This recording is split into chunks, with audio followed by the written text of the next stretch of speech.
Ya, kita sudah berada di penghujung acara. Ini Om Ray nggak berhenti-berhenti, kita off air pun dia hajar terus. Jadi ini diskusinya memang luar biasa menarik. Nah, tapi karena kita sudah di segmen terakhir, kita ingin membahas soal polarisasi politik. Nah, saya ingin ke Bung Ray langsung. Ini Bung Ray mau mengatakan polarisasi politik ini karena Kaisang jadi ketua atau apa? Kok saya? Ya. Saya kan belum mengatakan ada polarisasi kan? Ya. Maksudnya dengan polarisasi ini ada hubungan nggak dengan Kaisang menjadi ketua PSI? Pertanyaannya sebetulnya tidak dimulai dari situ menurut saya sih, Bung Subas. Oh, gitu. Karena itu kan siapa yang memulai itu kan setelah ketahuan apakah ada potensinya kan? Oke. Nah, kan harus dimulai dengan pertanyaan apakah mungkin ada potensi polarisasi lagi gitu. Nah, jawaban saya sih sejauh ini kelihatan belum. Gitu. Oke, artinya kita lepaskan soal tadi, soal Kaisang dan polarisasi politik. Jadi ini kita bicara soal ini di pemilu 2024 ini terjadi polarisasi politik seperti 2019 apa enggak? Ya saya nggak ada jaminan, ya kan, nggak ada jaminan apakah akan terjadi atau tidak gitu. Nah, cuman kalau kita deteksi sampai sekarang belum ada kelihatan akan terjadi polarisasi seperti 2019 yang lalu atau 2017 yang lalu itu. Meskipun begitu kan ada orang yang mulai menyoroti pertemuan Anies Baswedan Caimin dengan Habib Rizik kemarin, ya kan, di dalam satu acara pernikahan.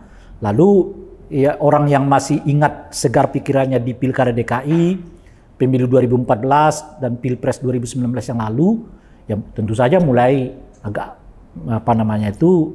mencari-cari apakah akan terjadi situasi yang pernah kita alami ya di 2014, 2017, 2019 yang lalu gitu.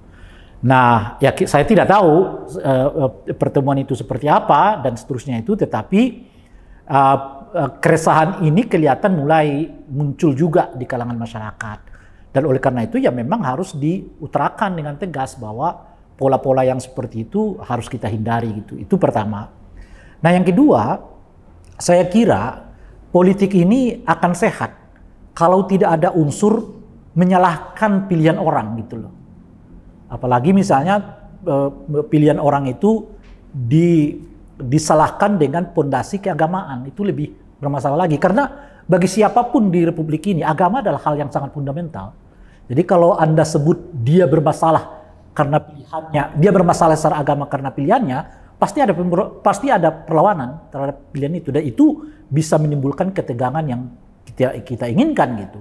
Jadi kita mau sebut ya boleh memilih siapapun teman di dalam pemilu ini, tapi kita harus tetap ingatkan bahwa pola-pola di Pilkada DKI yang tiba-tiba mengatakan oh kamu bukan kita, ya kan, tidak keluar dari agama hanya karena memilih seseorang, itu harus betul-betul komitmen nggak boleh dilakukan gitu loh. Ya, yang nggak boleh dilakukan karena kita memilih ya berdasarkan kepentingan masing-masing. Kalau yang menganggap A lebih dekat dengan dirinya, B lebih dekat dengan dirinya, nggak boleh itu diklaim. Itu yang saya sebut dengan politik identitas itu. Politik identitas itu adalah ya melekatkan identitas tertentu kepada orang lain yang mengakibatkan haknya untuk dipilih itu kemudian hilang karena ada perbedaan identitas itu gitu. Nah, ini yang nggak boleh dilakukan oleh kita untuk menjelang 2024 yang sejauh ini Bung Subas ritmenya udah agak lebih baik dalam pengertian belum ada suara-suara yang kayak begitu, beda dengan 2014 tahun sebelumnya, bahkan lebih dari setahun sebelumnya udah nuansanya udah kelihatan tegang. Nah, yang kita hadapi hari ini lebih banyak lucu-lucuannya gitu loh, Pak, ketimbang ketegangannya kan. Yang lucu-lucuannya itu tadi, misalnya ada orang yang udah pacaran lebih dari setahun pisah, ya kan, ya kan, baru kenalan 3 hari tiba-tiba berjodoh jadi capres dan cawapres. Ada ketua umum baru kenal 2 hari lalu dilantik jadi ketua umum, itu lucu-lucuan semua gitu loh. Nah, sayangnya masyarakat kita senangnya yang lucu-lucuan, Bung. Ya nggak tahu saya apakah benar masyarakat kita senang atau tidak. Nah, ini dibutuhkan survei nih. Kita dorong para lembaga survei. Sementara ini kalau kita lihat secara sosial masyarakat kita, kalau misalnya kita lihat nih, para yang masyarakat kita kebanyakan yang latar belakang yang hobinya misalnya nonton sinetron misalnya. Itu kan hobinya yang simple, easy going atau drama Korea, ya kan? Nah, tadi Bung Rey mengatakan ini kita juga banyak yang drama-drama juga, terus banyak yang lucu-lucuan. Sosial masyarakat kita saat ini juga lebih mau menurunkan tensi ke arah sana juga. Tapi sekali lagi ini jangan nanti menjadi bumerang buat kita. Artinya kesimpelan ini, lucu-lucuan ini, nanti ujung-ujungnya kita, ya tadi kalau saya menitipkan pendidikan politik yang baik untuk keberlanjutan bangsa yang besar kita ini untuk menuju Indonesia maju tuh nanti seperti apa? Ya hari ini pembelajarannya luar biasa, gitu Bung. Jadi saya berharap diskusi kita kali ini tuh menjadi insight, highlight kepada semua yang ingin kepo. Tapi saya secara pribadi sebagai pribadi Erlinda, saya menikmati dinamika yang saat ini terjadi dan disinilah pendidikan politik juga ada, walaupun ya dengan gimmick-gimmick yang luar biasa, tapi ada peran-peran masyarakat yang terlibat loh di situ. Kembali lagi PR besarnya bagaimana pendidikan politik itu yuk masuk di jenjang-jenjang sekolahan yang saat ini sudah memang supaya mereka tidak menjadi politik praktis ataupun mereka malah salah dalam suatu politik yang sudah disampaikan Bung Ray maupun Mas Andika maupun tadi Bung Bas, ya kan? Jadi dinamika ini yang kita harus jaga, jangan sampai kita nanti polarisasi seperti polarisasinya 2019 itu saja. Ke Mas Andika. Mas Andika, kalau melihat tadi Bung Ray bilang kalau sampai sejauh ini masih aman. Artinya polarisasi politik belum terlalu kelihatan seperti pemilu sebelumnya. Nah, dalam konteks kita sekarang ini memang hal itu terjadi karena kita punya 3 pasang calon, atau memang masyarakat kita sudah meninggalkan itu? Saya polarisasi politik itu saya bagi jadi 2, Bang Sebas. Yang pertama polarisasi politik di level elit dan kedua di level alit. Alit itu di bawah. Nah kalau di level elit itu terjadi hari ini dan bagaimana Pak Surya Paloh ketika setelah mendeklarasikan Anies coba dikucilkan dari lingkaran kabinet meskipun ada di situ. Johnny Plate masuk penjara, kemudian juga sehari ini Syahrul Yassin Limpo juga ditersangkakan. Ini kan bagaimanapun ada pengaruh polarisasi politik di level elit ya. Tetapi kalau di level alit, level masyarakat, saya setuju dengan Bung Ray tadi, nampaknya belum muncul dan kita berharap tidak muncul. Dan salah satu faktor yang menurut saya kenapa sampai dengan hari ini belum muncul adalah karena masyarakat belajar kok. Masyarakat belajar dari 2019. Bahwa di 2019 elitnya polar, alitnya polar, tapi yang duluan bayan elitnya. Sementara masyarakatnya itu rekonsiliasinya kan panjang. Tidak cukup waktu yang membutuhkan waktu yang cukup panjang untuk bisa rekonsiliasi. Sementara kalau di elit hanya berapa bulan ya, Bang Sebastian kan? Ketika Prabowo sudah hadir, bagi-bagi gitu selesai. Nah, dan ini masalah belajar di situ. Saya nggak mau di 2024 terjadi kayak gitu lagi. Saya senang sekali dengan istilah masyarakat kita sudah belajar. Nah, kalau ini betul masyarakat kita sudah belajar, artinya tidak mudah untuk kembali lagi dalam polarisasi politik itu. Pertanyaan saya, kalau seandainya yang terjadi nanti di pemilu 2024 ini hanya ada 2 pasang. Iya. Apa mungkin? Nah, ini yang kita perlu berikan warning kepada para elit politik kita, jangan genit-genit memanfaatkan emosi masyarakat yang bergejolak di bawah. Ya, kita harus belajar juga, para elit juga jangan sampai demi kepentingannya dia mengobok-obok emosi publik yang sangat bergelora gitu kan. Kemudian setelah nanti pemilu bayan lagi seperti hari ini. Ya itu saya mencatat bahwa di level elit itu gampang akurnya, di level alit masyarakat itu susah akurnya, Bang Sebastian. Nah ini yang elit ini harus paham, para tokoh-tokoh kita harus paham itu. Jangan sampai nanti masuk ke ruang itu lagi gitu. Ya, pada satu titik di mana nanti ada hanya 2 calon misalnya, ya jangan sampai tergoda terlalu dalam untuk mengobok-obok emosi publik hanya untuk kepentingan pemilu 2024. Nah, itu Kak Erlinda, ini memang kalau mengikuti penjelasan Bung Rey sama Mas Andika, memang polarisasi terjadi itu karena elit mengeksploitasi yang di bawah. Gitu.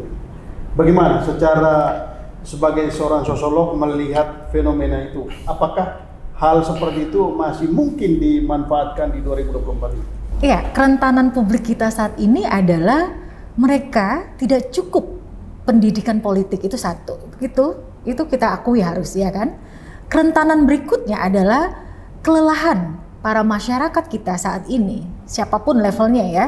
Bagaimana konflik terjadi saat 2014, 2019 yang benar-benar puncak dari polarisasi, termasuk juga di dalam pada masa 2019 itu ada tragedi. Saya katakan di sini tragedi ya, karena kita betul-betul menjadi sesuatu yang center di dunia internasional antara Ahok dan Anies. Dan sampai hari ini antara Jokowi dan Prabowo, polarisasi itu masih ada di masyarakat kita. Dan tadi menyitir dari Mas Andika, rekonsiliasi di masyarakat kita sangat sulit. Belum move on kalau kata anak zaman sekarang, ya kan? Belum gabung grup keluarga lagi. Nah, sementara elit-elitnya udah luar biasa, udah teletabis. Masyarakat kita masih belum move on, masyarakat kita masih terbawa dengan emosional mereka. Nah, hari ini di 2024 nanti, jangan 2024, pasca nanti KPU mengumumkan atau pasangan elit-elit politik ini mengumumkan entah itu 3, entah itu 2, ini juga hati-hati apakah nanti akan ada putaran 1, putaran 2. Nah, putaran terakhir inilah nanti apakah terjadi polarisasi lagi, tergantung siapa nanti yang menang ya. Ya kan? Jika 3 saat ini oke, kita sebutkan posisi hari ini 3. Ada yang sudah deklarasi kan, kita sudah tahu. Yang pasti ada Pak Ganjar, itu aset bangsa, Pak Prabowo aset bangsa, Pak Anies aset bangsa. Nah, kita semua sebagai pemilih yang mempunyai hak pilih, kita akan melihat di antara 3 ini siapa yang menang. Di situ nanti akan gelombang-gelombang turbulensi di masyarakat kita akan terjadi di masa-masa akan terakhir, mungkin di saat terakhir Januari ya Bung Rangkuti ya. Nanti kalau masa kampanye memang berlaku ya. Disitulah saya mohon dengan sangat kepada seluruh elit politik dan jajarannya, tolong pikirkan gejolak masyarakat kita yang ingin Indonesia tidak lagi menjadi ada turbulensi seperti di 2019. Kalau saya Bung Sebas, masih ada waktu. Iya. Closing. Saya tidak lagi ingin nasihatin elit lah, capek kita nasihatin mereka. Jadi mau nasihatin siapa nih? Karena mereka itu ada peluang pakai politik uang, tapi ya pakai politik uang. Tapi kita lindungi masyarakat kita dong yang begitu pemilih. Makanya, jumlah pemilih kita berapa? Jadi oleh karena itu saya nggak kena elitnya lagi. Kalau elit ini dia mau ada peluang pakai uang, dia pakai uang. Ada peluang pakai isu identitas, dia pakai isu identitas gitu. Nah, oleh karena itu menurut saya pertahanannya bukan di mereka, pertahanannya itu di publiknya, di pemilihnya. Di pemilih. Jadi betul. Pemilihnya itu betul-betul harus mengingat kembali peristiwa pemilu 2014, Pilkada DKI 2017. Artinya jangan melawan lupa ya, Bung? Jangan melawan lupa. Kan apalagi di Pilkada DKI Jakarta itu Anda bisa bayangkan. Dan DKI Jakarta, tapi ributnya bisa senasional loh. Yes. Keterbelahannya bisa. Juga. Dan sampai sekarang terpelihara itu. Itu makanya kalau saya masih ingat di awal 2019 yang lalu, Bung Sebastian ya, beda antara politik uang dengan politik identitas itu untuk sekarang jauh lebih berbahaya politik identitas dibanding politik uang. Kenapa gitu? Karena setidaknya ada 3 tuh perbedaan. Politik uang itu lokal, ya kan? Kalau terjadi di Jakarta, ya di situ aja, nggak akan merembet kemana-mana. Yang ruginya ya ibaratnya warga DKI-nya kan. Gitu. Gempanya hanya di lokal di lokal. Tapi kalau politik identitas terjadi di DKI, ributnya senasional, gitu. Yang kedua, temporal. Temporal itu artinya politik uang itu habis pencoblosan selesai, nggak akan ada lagi namanya. Tapi politik identitas kita rasakan sampai hari ini. Hari ini masih terbelah namanya cebong kampret kan. Ya. Nah yang ketiga, ya. nggak ada politik uang yang mengakibatkan kekerasan. Mana ada rumah caleg dilempari oleh warga karena belum bayar misalnya begitu kan? Kita nggak temukan itu gitu loh. Tiba-tiba rumah calegnya dilemparin. Tapi hati-hati, penjelasan ini tidak berarti menyetujui money Oh, politik bukan. kan? Makanya nanti akan Jangan. beda penjelasan. Betul. Nanti akan kita beri penekanan. Kita hanya katakan mana lebih berbahaya. Itu tadi pertanyaannya kan? Ya soalnya kalau Bung Rey bilang mana lebih berbahaya nanti Ya artinya dua-duanya politisi bilang bukan. Dua-duanya artinya berbahaya. ah, Gitu loh. Cuma yang lebih berbahaya di antara keduanya yang mana sekarang ini? Yang namanya politik Yang lebih identitas. jahanam yang pertama lah. Iya, gitu. Politik identitas ini nggak ada kekerasan yang tumbuh karena politik uang. Tapi jangan tanya politik Nah, identitas. jawaban membuat kegalauan masyarakat sekarang arahannya Kenapa? Bung Ray gimana nih? Ya, dua-duanya berbahaya, tapi stop politik identitas itu jauh lebih merusak bangsa kita. Karena politik uang itu, survei menyebut beberapa tempat, pengaruhnya nggak lebih dari 20%. Saya baru kemarin baca lagi data-data Pileg 2014 yang lalu, di DKI Jakarta, Bung, pengaruh politik uang itu cuma 2%. Betul, ya, di survei terakhir. Iya, cuman betul kan? Cuman 2%. Jadi Anda mau tabur uang sebanyak-banyak silakan, tapi yang rugi pasti dirimu. Sebab pemilih ujung-ujungnya akan milih sesuai dengan yang mereka tahu kan gitu. Nah, ternyata kalau lagi-lagi kalau survei 2014 itu ya, ini 2014 sih. Apa yang paling utama dipilih oleh masyarakat? Integritas calonnya. Gitu. Itu kalau yang 2004 itu mencapai 70%. Baru setelah itu kekerabatan. Ya mungkin anaknya siapa, macam-macam. Di bawah itu baru soal apa namanya itu identitas ini. Dia apa satu suku, satu agama, macam-macam. Di bawah dia baru politik uang. Gitu. Jadi politik uang itu daya pikatnya 20%. Bahwa dia terima uang iya gitu loh. Kalau tapi pengaruhnya ke dia nggak begitu besar gitu. Nah, oleh karena itulah menurut saya yang paling berbahaya sekarang ini adalah politik identitas ini. Ini jangan diserahkan kepada elit. Elit itu tinggal nunggu. Kalau dia lihat laku, dia pakai. Ya kan kira-kira gitu. Tapi Bung, sorry Bung. Iya. Tapi menurut saya tergantung, maaf Bung, saya hostnya beliau, Bung Subas.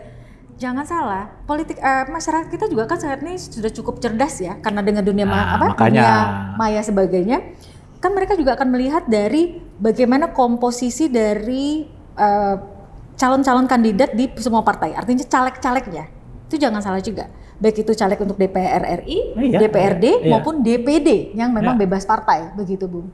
Nah, luar biasa, bagaimana cuma begini, reaksi masyarakat saya kita begini. nantinya. Kalau ini dikomporin juga, ini kan emosi yang paling dalam dari seseorang ya. Entah itu suku, entah itu agama, itu kan paling dalam. Gitu loh kira-kira. Itu yang harus itu kita kalau di obok-obok begini, itu, nah di apalagi sekarang ini yang hoax di mana-mana ya. Ini yang kita ingatkan kepada mereka. Cukuplah pada faktanya kemudian dua yang bersaing itu bersatu juga. Lalu masyarakat yang terbawa emosi, lalu masyarakat yang terbawa emosi itu bagaimana gitu loh, Pak? Ini bukan closing statement. Ya, Bung Andika, closing statement. Jadi closing statementnya Bung Ray satu sesi nih. Ya, catatan pemilu 2024 tentu saya melihat sejauh ini akan lebih baik penyelenggaraannya dan kualitasnya. Artinya kualitas tidak memunculkan bloody pemilu seperti tahun 2019. Kalau ini saya agak kurang tepat.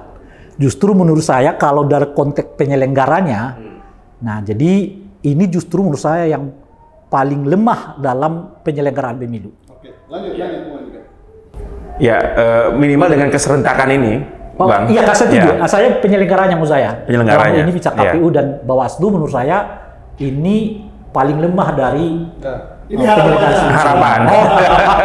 Harapannya tidak menjadi bloody election. Tahun 2019 kan sekitar 800-600 orang meninggal ya gara-gara kelelahan karena manajemen pemilunya tidak baik. Kemudian tadi politik identitas juga sudah disinggung dan alhamdulillah kita belum melihat gejolak yang sama muncul hari ini dalam konteks politik identitas gitu. Jadi polarisasinya menurut saya hari ini masih sehat, Bung Sebastian, bahwa konflik antar elit, kepentingan yang berbeda-beda dan segala macam itu lebih mudah diselesaikan ketimbang kalau polarisasi terjadi di level masyarakat. Oke, Bung Andika, closing statement. Erlinda. Iya, kita patut bersyukur, alhamdulillah ya, bahwa memang gelombang-gelombang itu masih belum tampak terlihat. Tapi kita harus siap-siap juga pada saat nanti sesi putaran terakhir. Gelombang itu Apakah nanti elit-elit ini akan memainkan, sudah di warning tadi sama Bung Rey, memainkan itu kembali. Nah, masyarakat kita disinilah akan terlihat bagaimana apakah kedewasaan berpolitik dari masyarakat kita yang didominasi saat ini. Kita tahu komposisinya, masyarakat kita itu dari latar belakang yang mana, nanti juga akan terlihat pesan dari kami semuanya, masyarakat ini mohon dengan sangat tetap memilih pilihan yang terbaik, baik itu dari tingkat DPRD, DPR RI, DPD, serta calon presiden. Tetap memilih, karena peluang untuk memilih itu akan merubah kita semua. Tapi kalau tidak memilih, itu sangat hati-hati, akan ada peluang kecurangan lebih besar. Oke, terima kasih Bung Ray. Terima kasih Kak Erlinda. Wow, thank you. Terima kasih. Kak Andika. Terima kasih Kak Sebastian. Terima kasih Bung Bas. Dan saya Sebastian Salang mengucapkan banyak terima kasih untuk acara diskusi kita hari ini, dan Edi Koko produser acara ini, dan Christian mengucapkan banyak terima kasih, dan sampai jumpa lagi dalam diskusi titik temu pekan berikutnya. Sampai jumpa.